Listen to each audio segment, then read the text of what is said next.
Hi, I'm Jill, otherwise known as Tink, here at the international headquarters of Yarns in the Farms. Today I'm going to talk to you a little bit about the provisional cast-on, which really freaks people out, and it's very difficult to learn how to do it when you look at instructions or read how to do it. So I'm going to show you how to do it and show you ways that it can be used. So this is a dress that my daughter Anna and I are doing together. And as you can see, there are needles all over the place.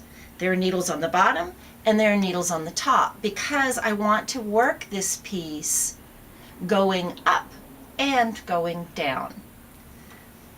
I used a provisional cast-on actually at this line here.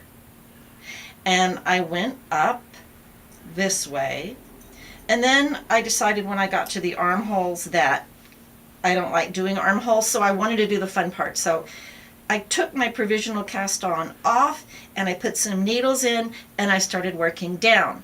So you can work up and down at the same time.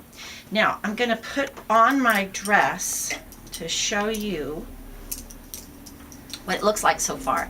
This is kind of a fun project. We're doing a knit along on Ravelry and also on In the Loop, which is our blog, which you can get to from our website where you are right now, probably if you're watching this video. This looks really goofy over my skirt and my shirt, but you can get a sense of the dress. So we're doing different tiers all through the dress of a different stitch pattern. And this part up here we got from Knitty.com. We're using the Make Up Your Mind pattern. And it's really easy and quite fun because you cast on a certain number with the provisional cast-on. The way we're doing it, it's a provisional cast-on, and you don't do any increasing up here. And then down here I'm increasing at each tier. So it's very easy to do your increasing for your body. And it's going to be fun. It's not done yet, as you can see.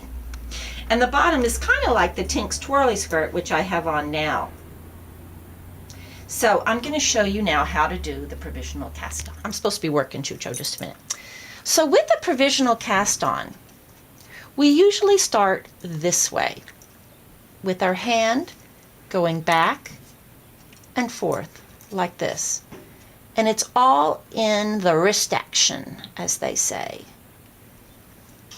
like that. So you can try that because that's the most important part.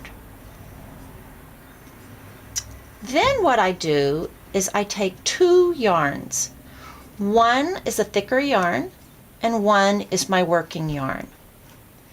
Now I take these two together and I make them into a slip knot. A slip knot is like a regular knot, but you don't pull them both through. I take my edge yarn and put it over my thumb, and my working yarn and put it over my finger. I put my needle in that V. I don't put it in the slip knot. I'm going to pull that out later. So what I do then is I go over the working yarn, turn my hand over the working yarn, and as you can see I go over the yarn, turn my hand, and I skim forward of the orange. The needle always moves forward in front of the orange and it hooks the green yarn from above. Go over in front of the orange and over in front, over in front of the orange, over in front of the orange again. So when I get to the end of my cast on, this is all kind of cattywampus at the end. That could easily fall off. So what you want to do is you want to make sure that that edge yarn stays twisted around my working yarn. So I'm going to turn it around really carefully, not letting this fall off. I'm going to pull this yarn to the back,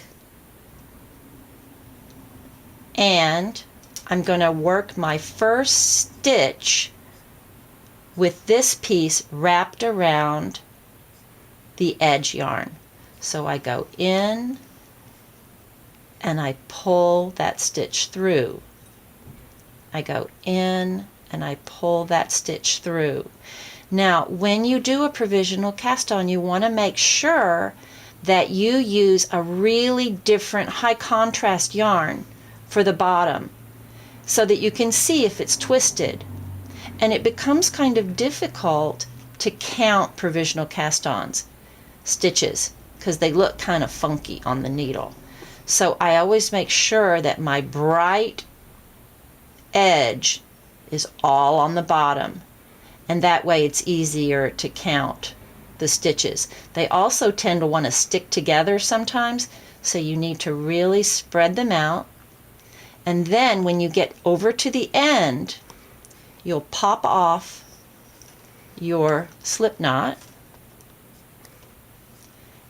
and be very careful again to have that stitch wrap around